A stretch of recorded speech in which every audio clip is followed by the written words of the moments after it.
Indonesia memiliki pasukan elit yang disegani dunia. Pasukan elit tersebut terdiri dari prajurit Tentara Republik Indonesia (TNI).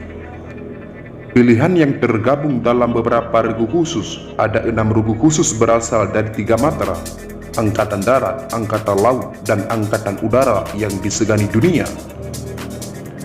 Okezon menulis tentang 9 pasukan khusus paling mematikan yang dimiliki TNI.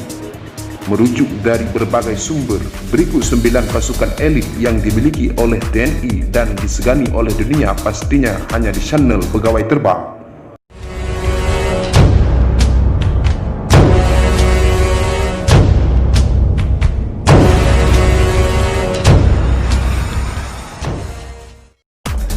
Satu, Denjaka. Detasemen Jalamangkara. Denjaka merupakan detasemen penanggulangan teror aspek laut yang berasal dari TNI Angkatan Laut.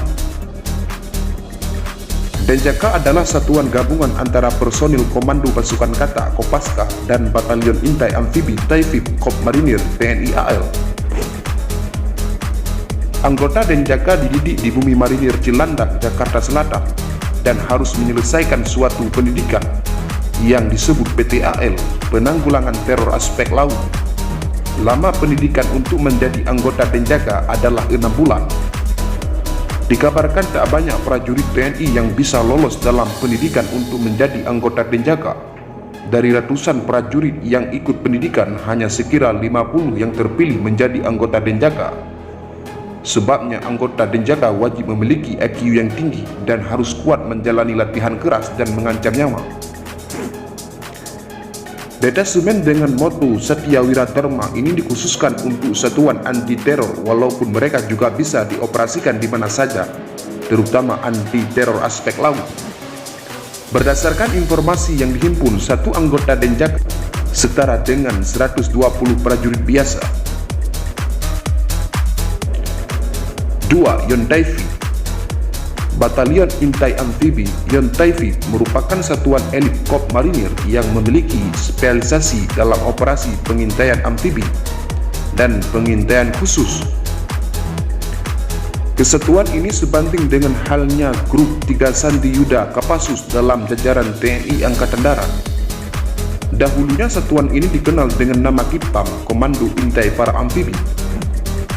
Untuk menjadi anggota Yontaifi, calon diseleksi dari prajurit marinir yang memenuhi persyaratan mental, fisik, kesehatan, dan telah berdinas aktif minimal 2 tahun. Salah satu program latihan bagi siswa pendidikan Intai Amfibi adalah berenang dalam kondisi tangan dan kaki terikat sejauh 3 km. Dari satuan ini kemudian direkrut lagi prajurit terbaik untuk masuk ke dalam detasemen Jalamangkara Denjaka, pasukan elitnya TNI Angkatan Laut. 3. Kopaska.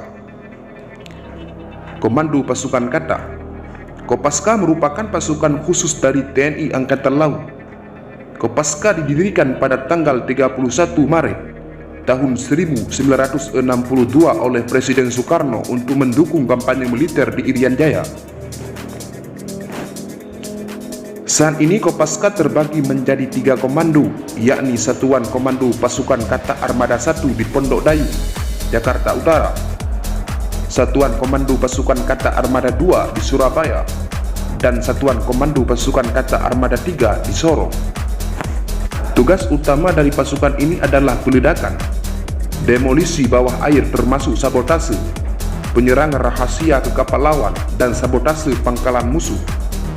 Torpedo berjiwa kamikaze, penghancuran instalasi bawah air, pengintaian, mempersiapkan pantai pendaratan untuk operasi amfibi yang lebih besar, serta anti teror di laut, maritim counter teroris. Semboyan dari Kop ini adalah Danhana Wigna Tansirna, yang berarti tak ada rintangan yang tak dapat diatasi. 4. Paskhas. Kop Pasukan Khas TNI Angkatan Udara, Paskhas TNI AU dengan nama sebutan lain Baret Jingga, merupakan pasukan khusus yang dimiliki TNI AU. Paskhas merupakan satuan tempur darat berkemampuan 3 matra, yaitu darat, laut, dan udara. Setiap prajurit Paskhas diharuskan minimal memiliki kualifikasi para komando paraku untuk dapat melaksanakan tugas secara profesional. Kemudian ditambahkan kemampuan khusus kemateraudaraan sesuai dengan spesialisasinya. Paskas mempunyai ciri khas tugas tambahan yang tidak dimiliki oleh pasukan lain, yaitu operasi pembentukan dan pengoperasian pangkalan udara depan OP3UD, yaitu merebut dan mempertahankan pangkalan, dan untuk selanjutnya menyiapkan pendaratan pesawat dan penerjunan pasukan kawan. Korpaskas bertugas membina kekuatan dan kemampuan satuan Paskas sebagai pasukan matra udara untuk siap operasional dalam melaksanakan perebutan sasaran dan pertahanan objek strategis Angkatan Udara, pertahanan udara, operasi khusus dan khas matra udara dalam operasi militer atas kebijakan Panglima TNI. 5. Tentaipur, Peloton Intai Tempur. Tentaipur merupakan pasukan berkualifikasi intelijen tempur Kostrad. Pembinaan satuan berada di Yon Satria Sandi Yuda dan dalam pengoperasian di bawah kendali Panglima Kostrad yang berkemampuan trimatra. Anggotanya direkrut dari satuan-satuan yang berdinas di Kostrad. Tujuan pembentukan Peloton Taipur ini adalah untuk melatih dan membentuk prajurit satuan jajaran Kostrad menjadi prajurit Taipur yang memiliki kemampuan khusus dalam melaksanakan tugas operasi di berbagai bentuk medan baik di rawa laut, hutan, gunung, dan perkotaan. 6. Kopassus, Komando Pasukan Khusus. Komando Pasukan Khusus Kopassus merupakan bagian dari Komando Utama Kotama Tempur yang dimiliki oleh TNI Angkatan Darat. Kopassus memiliki kemampuan khusus seperti bergerak cepat di setiap medan, menembak dengan tepat, pengintaian, dan anti-teror. Tugas Kopassus Operasi Militer Perang (OMP) di antaranya direct action, serangan langsung untuk menghancurkan logistik musuh, combat SAR, anti-teror, advanced combat intelligence, operasi intelijen khusus. Selain itu, tugas Kopassus Operasi Militer selain perang OMSP di antaranya humanitarian asistensi, bantuan kemanusiaan, AIRSU, operasi anti-insurgensi, separatisme, dan pemberontakan, perbantuan terhadap kepolisian, pemerintah, SAR khusus, serta pengamanan FFIP. Dalam perjalanan sejarahnya, Kopassus berhasil mengukuhkan keberadaannya sebagai pasukan khusus yang mampu menangani tugas-tugas yang berat. Beberapa operasi yang dilakukan oleh Kopassus diantaranya adalah Operasi Penumpasan DI-DII, Operasi Militer PRRI, Permesta Operasi Trikora, Operasi Dikora Penumpasan G30 SPKI, Pepera di Irian Barat. Kemudian Operasi Seroja di Timur-Timur, Operasi Pembebasan Sandera di Bandara Dong Muang, Thailand Woyla, Operasi GPK di Aceh, Operasi Pembebasan Sandera di Mapenduma, Operasi Pembebasan Sandera Perompak Somalia, serta berbagai operasi militer lainnya. Dikarenakan misi dan tugas operasi yang bersifat rahasia, mayoritas dari kegiatan tugas daripada satuan Kopassus tidak akan pernah diketahui secara menyeluruh. Contoh operasi Kopassus yang pernah dilakukan dan tidak diketahui publik seperti penyusupan ke pengungsi Vietnam di Pulau Galang untuk membantu pengumpulan informasi untuk dikoordinasikan dengan pihak Amerika Serikat CIA, penyusupan perbatasan Malaysia dan Australia, dan operasi patroli jarak jauh Long Range Strike di perbatasan Papua Nugini. 7. Batalion Raider.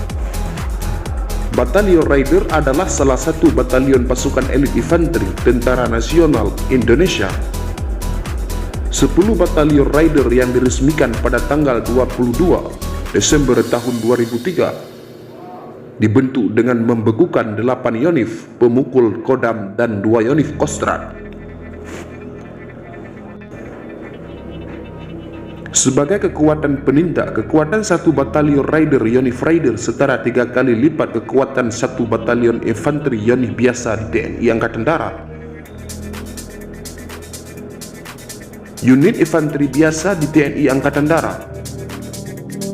Unit infanteri ini dilatar belakangi dengan taktik pertempuran raid Setiap batalion Raider terdiri atas 747 personil. Mereka memperoleh pendidikan dan latihan khusus selama 6 bulan untuk perang modern, anti-gerilya, dan perang berlaru.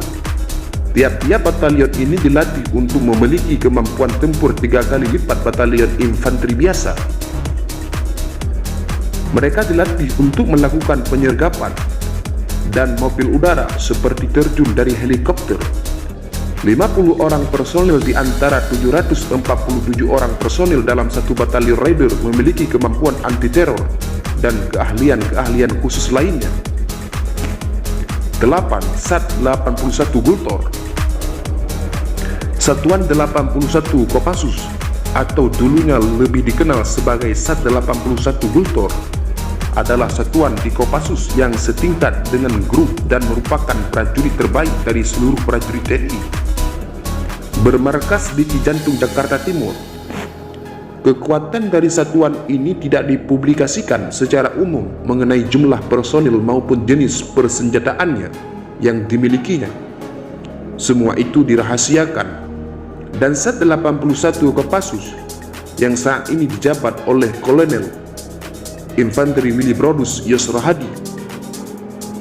Harus diketahui bahwa beberapa tahun belakang ini istilah Gultor dihilangkan dari satuan ini, bukan tanpa sebab melainkan karena kualifikasi yang dimiliki lebih dari penanggulan teror. Satuan 81 merupakan ujung tombak pertahanan dan keamanan Republik Indonesia, tidak seperti satuan lain yang selalu mengekspos kegiatan mereka. Visi dan misi Satuan 81 adalah untuk tidak diketahui dan tidak terdengar dan tidak untuk dilihat. 9.